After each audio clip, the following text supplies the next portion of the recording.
আজকে ছোট্ট একটা কথা বলি, আজকে আজমির শরীফে নাকি হিন্দু ভাইদের কোনো একটা বিশ্বাস শিবলিঙ্গর কি ধর্মীয় একটা কিছু ব্যাপার আছে। আমি ভাই কারো ধর্ম নিয়ে বেশি কথা বলা পছন্দ করি না, এটা প্রেমের জিনিস। কিন্তু আমি আমার হিন্দু ভাই সনাতনী ভাই শ্রদ্ধার সাথে জানাচ্ছি, বলুন তো ভাই, যখন খাজা গরিবে নওয়াজ হুজুরের রওজা তৈরি হয় আজ থেকে প্রায় 800 বছর আগে, আলাউদ্দিন খিলজি তখন ছিল, তখন তো হিন্দুস্তানে হাজারো লাখো হিন্দু ভাইয়েরা ছিল, আজমিরেও ছিল, কই তখন তো কেউ কথা তোলেনি যেটা আপনি শিবলিঙ্গর আমাদের তীর্থভূমি আছে সেটাকে ভেঙে কেন আপনি করলেন? তারপরে আরো অনেক হুকুমাতরা এসেছে, কই কখনো তো কোনো হিন্দু ভাই সনাতন ভাই আওয়াজ তোলেনি। তারপর ইংরেজ এসেছে, আজকে আমার দেশে এই বিজেপির অটল বিহারী বাজপেয়ী সাহেব এসেছে, কই তখন তো আওয়াজ ওঠেনি। এটা শুধুমাত্র আমাদেরকে ব্রেন ডাইভার্ট করছে, হিন্দু ভাইদের করে বোকা বানানো হচ্ছে। শ্রদ্ধার সাথে বলছি, আপনারা নিশ্চয়ই জানেন LIC-কে বিক্রি করে দেওয়া হয়েছে। LIC-তে চাকরি গেছে কাদের? খারাপ নেবেন না, LIC মুসলমানরা চাকরি করে না, আমার হিন্দু ভাইদের চাকরি গেছে। হকারকে বন্ধ করে দেওয়া হয়েছে, কাদের কাছে চাকরি বলুন? আমার হিন্দু সনাতন ভাইদের। শুনুন আমার হিন্দু ভাইরা, সনাতন ভাইরা, শ্রদ্ধা দিয়ে বলছি, যতটা আপনি ভারতকে ভালোবাসেন আমিও ততটা ভালোবাসি। আমি আপনাকে ছোট করছি না, তবে আমার ধর্ম বলছে দেশকে ভালোবাসা, তাই দেশের জন্য মরা এটা আমাদের জন্য পুণ্যের কাজ। দেশকে আমরা এতটাই ভালোবাসি, তাই আপনাদেরকে শ্রদ্ধার সাথে জানাচ্ছি, মনে রাখবেন রেল বিক্রি হয়ে গেল, জিনিসপত্রের দাম কিভাবে চলছে, একটার পর একটা, কারেন্ট থেকে শুরু করে এয়ারপোর্ট থেকে শুরু করে সব বিক্রি হয়ে যাচ্ছে। তাই আইকে চোখকে ঘোরাবার জন্য এই সব ষড়যন্ত্র চলছে। আসুন আদিবাসী ভাই, দলিত ভাই, সাঁওতাল ভাই, শিখ ভাই, পাঞ্জাবি ভাই, ভারত আপনার, ভারত আমার, ভারত আপনার, ভারত আমার। আমি বলছি ভারত আপনার, আপনার আপনার আপনার, আমি আপনার ভাই, আমারও ভারত।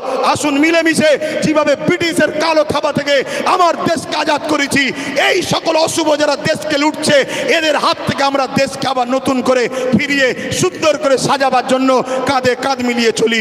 মনে রাখবেন আমার সনাতন ভাই, আদিবাসী ভাই, দলিত ভাই, সাঁওতাল ভাই, ভারতবর্ষ হলো একটা গাছ, একটা বট গাছ বলেন আর যে কোনো গাছ বলেন, একটা শক্তিশালী বড় গাছ। এই গাছের অনেক শিকড় আছে, এই শিকড়ের নাম একটা সনাতন, একটা আদিবাসী, একটা দলিত, একটা সাঁওতাল, একটা বাগদি। মনে রাখবেন আমার ভাইরা, একটা শিকড়ের নামও মুসলমান। যদি একটা শিকড় কাটে গাছ দুর্বল হবে, অর্থাৎ দেশ দুর্বল হবে। মনে রাখবেন আমরা কারো দয়াতে খাই না, আমরা খাই রাজ্জাক আল্লাহর দয়াতে খেয়ে থাকি। তো ভাইয়েরা আমার, এখানে মনে রাখবেন আজকে সব ষড়যন্ত্র চলছে, এই ষড়যন্ত্র থেকে আমাদেরকে খুব বুঝে বুঝে পা ফেলতে হবে। তাহলে এই লড়াই হিন্দুদের বিরুদ্ধে নাকি আদিবাসী, সাঁওতাল, বাগদি, খ্রিস্টান না, কোনো ভারতীয়দের বিরুদ্ধে লড়াই নয়। এই লড়াই সংবিধানের পক্ষে, সংবিধান মিটানোকারী কেন্দ্র সরকারের বিরুদ্ধে আমাদের এই লড়াই, ঠিক না বেটি? আজকে রাজ্য সরকারকেও এখান থেকে বলি, আপনাকে 35 বা 36টা MP দিয়েছে আমার সরল প্রাণ ভাইয়েরা, ভালোবেসে দিয়েছে, ঠিক আছে, আপনাকে বিশ্বাস করেছে। এই বিশ্বাসের ন্যূনতম হকটা আদায় করুন। যদি আপনি বিশ্বাসের উপযুক্ত না হন, আগামী দিন আপনার বামফ্রন্টের মতো অবস্থা হবে, সেটা পরের বিষয়। কিন্তু বিশ্বাসের উপযুক্ত হন। এই ভারতবর্ষে, এই বাংলায় 35 বা 36 না কটা 34টা MP দিয়েছে, 34টা। মনে রাখবেন বিল অকবার নিলে হবে না। অনেকে বলছেন অকবার নেব না, অকবার নয়। যদি ক্ষমতা থাকে, কিভাবে দিদিমণি আসার সময় পার্লামেন্টে সংবিধান উল্টো ধরে চিল্লাচ্ছিল, দেখেন না, ছিঁড়াছিঁড়ি করছিল, ওই রকম ওখানে বক্সিং মারবেন ভেতরে। কথা বুঝছেন না, বোঝেন না? শেষবার চান্স দিচ্ছি। এ লড়াই সংবিধানকে বাঁচাবার লড়াই, শুধু মুসলমানদের লড়াই নয়, সংবিধানকে বাঁচাবার লড়াই। আপনি সংবিধানের স্বার্থে করেন, আমাদের ভালো যদি নাও চান, কমসে কম সংবিধানকে তো ভালোবাসেন, সংবিধানের স্বার্থে করেন। আরেকটা কথা রাজ্য সরকারকে বলে যায়, সেটা হলো এটাই, আপনার অনেক আইবি লোক আছে, পুলিশ বন্ধুরা রয়েছে, খবর আপনাদের কাছে চলে যাবে ঠিকই।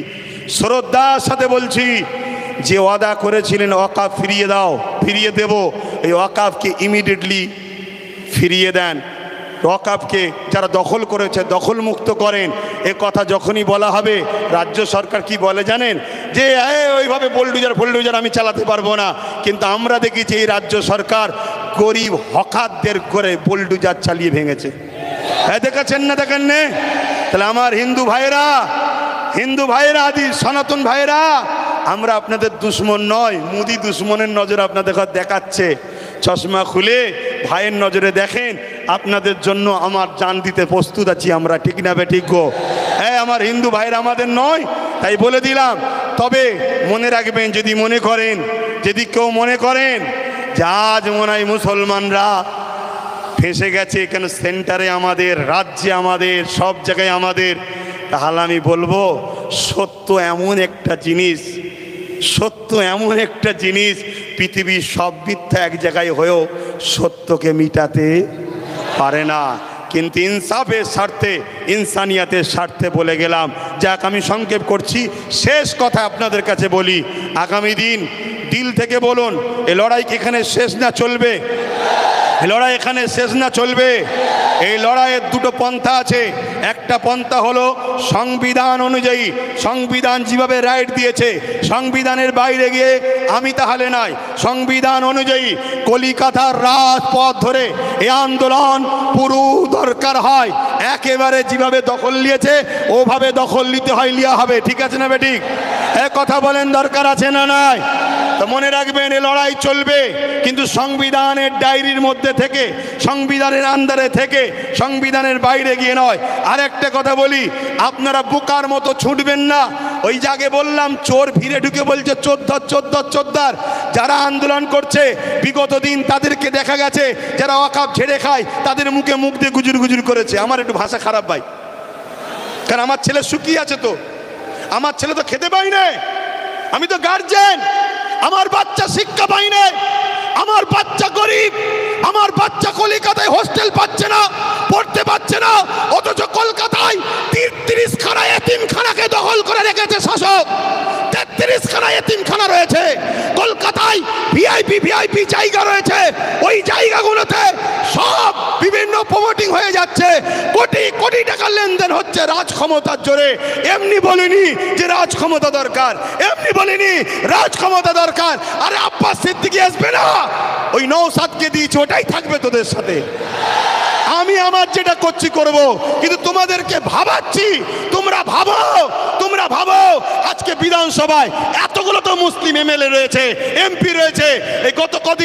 এই গত পরশু দিনে আলোচনা হয়েছে, কারো মুখে কথা নেই। তোমাদের নওশাদ, তোমাদের ভাঙড়বাসী, তোমাদের নওশাদ, তোমরা গর্ব করো, তোমাদের নওশাদ। তোমাদের এই ভাঙড়ে পাওয়ার গ্রিগেড যখন তৈরি হয় 3 বিঘে ওয়াকফ জায়গা ছেড়ে নিয়েছে। আমি বলে যাচ্ছি, মিলিয়ে 3 বিঘে ওয়াকফের জায়গা পাওয়ার গ্রিডের নামে নিয়েছে। পাওয়ার গ্রিডের প্রয়োজন আছে না নাই ভাঙড়বাসী জানে, ও বিষয়ে যাচ্ছি না। আরও জায়গা আছে তো, কিন্তু ওয়াকফ নিবি কেন? কথা বুঝে আসছে? আমি একটা ছোট্ট কথা বলবো, অনেকে বলতে পারে নওশাদ কি করলো।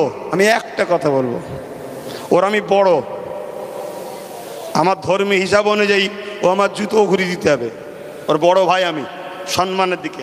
কথা বুঝে আসছে? আমি ওর নাম করতেছি না। আমি একটা ছোট্ট কথা বলবো, ভাঙড়ে এয়ারপোর্টের নামে জমি নিতে গেছিলো, জানেন তো? নিতে পেরেছে? এটা তোমরাই তোমাদের নিজেদের তকদিরকে, আল্লাহর হুকুম তো বটে, করেছো ভালো। কি যদি ও না থাকতো, অন্য কেউ থাকলে একদিন সই করে জমিলে লাখ হাজার মুসলমানদের ঘরে উচ্ছেদ হয়ে যেত। কথা মাথায় ঢুকছে? কিন্তু ওই নেশার ঘোর এখনো কাটেনি। শুধু একটাই করো, যেখানে মুসলমান গ্রুপ বেশি হয় কেস দিয়ে তুলে দাও, নাই ভোটাভুটিতে ভাগ করে দাও, আর না হয় জমি অধিগ্রহণের নামে কেড়ে দাও। তো ভাই, আমি আর কথা বাড়াবো না। আগামী দিন আপনারা আমার সাথে আছেন তো নাকি? কথা বলুন, আছেন তো নাকি? একেবারে সত্য হাত তো, এটা একদম কোনো ধোকা নয় তো। অনেক কষ্ট করে যেতে হবে, গাঁড়ের পয়সা খরচ করে। সরকার নয়, আমি সরকারি ফান্ড নেই, সরকারি ফান্ড নেই। আর আমাকে পিছন থেকে সরকারও দেয়নি যে আব্বাস তুমি একটু নেমে যাও। আমাকে বলুনি, শুধু ওইদিকে বলো না, 8 আনা যে খাবে সেও চোর, 1 টাকা যে খাবে সেও চোর। কথা বুঝে আসছে না নাই? তো সেই জায়গায় হাত নামান। আগামী দিন ভাই আমার সবাইকে একটু সংগঠিত হতে হবে। মা বোনেদের ঘরে বাড়ি বাড়ি গিয়ে শোনাবেন যে ওয়াকফ আমাদের বাঁচাতে গেলে গণতান্ত্রিক প্রক্রিয়ার সংগ্রাম যেমন, আর একটা হলো কি, লাঠি তৈরি করতে হবে। লাঠি বোঝেন না? হ্যাঁ, যেখানে বিল হচ্ছে সেখানে যদি আপনার লোক থাকে বিল ধরে ছিঁড়ে ফেলবে, বেশি কথা বললে চেয়ারের উল্টো দিক দিয়ে দেবে। ওই দরকার আছে না নাই? হ্যাঁ, কেন তুমি সংবিধান বিরোধী কাজ করছো? এর জন্য লোক দরকার আছে। আর এই ত্যাগ স্বীকার করতে আপনাদের ঘরে একটা জিনিস করতে হবে কি, নিজেদের মধ্যে আমি বড় হব, আমি বড় হব, আমি বড় হবে স্বপ্ন ছাড়তে হবে। নিজের বাচ্চার ভবিষ্যতের জন্য আসো, সব কিছু কুরবান করো, লোভ লালসা কুরবান করো, চিটিংবাজি ধোকাবাজি কুরবান করো। দু চারটে গাদ্দারি করেছে বলে চিন্তা করনি, মনে রাখবে ও গাদ্দারদের চিন্তা করার দরকার নেই। আল্লাহ যেটা করে ভালোর জন্য করে, পচা ঝাঁট বেরিয়ে যায় ভালো, কারো জন্য কোনো কিছু আটকায় না। তো যাক, কেন্দ্র সরকারের বিরুদ্ধে আমাদের এই সংগ্রাম আজ থেকে শুরু হলো 6 ডিসেম্বর, আগামী দিন চলতে থাকবে। শেষ কথা আবার বলি, বাবরি মসজিদ ইনশাল্লাহ, বাবরি মসজিদ ইনশাল্লাহ, বাবরি মসজিদ ইনশাল্লাহ, বাবরি মসজিদ ইনশাল্লাহ। হাত লম্বা করে তুলে বলুন হবে ইনশাল্লাহ, ইনশাল্লাহ।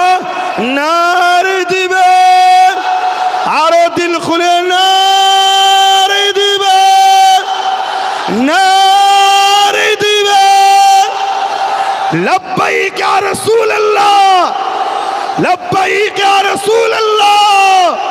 ভারতবর্ষ, ভারতবর্ষ, ভারতবাসীর ঐক্য, ভারতবাসীর ঐক্য, ভারতবর্ষের সংবিধান নারে দিবেন।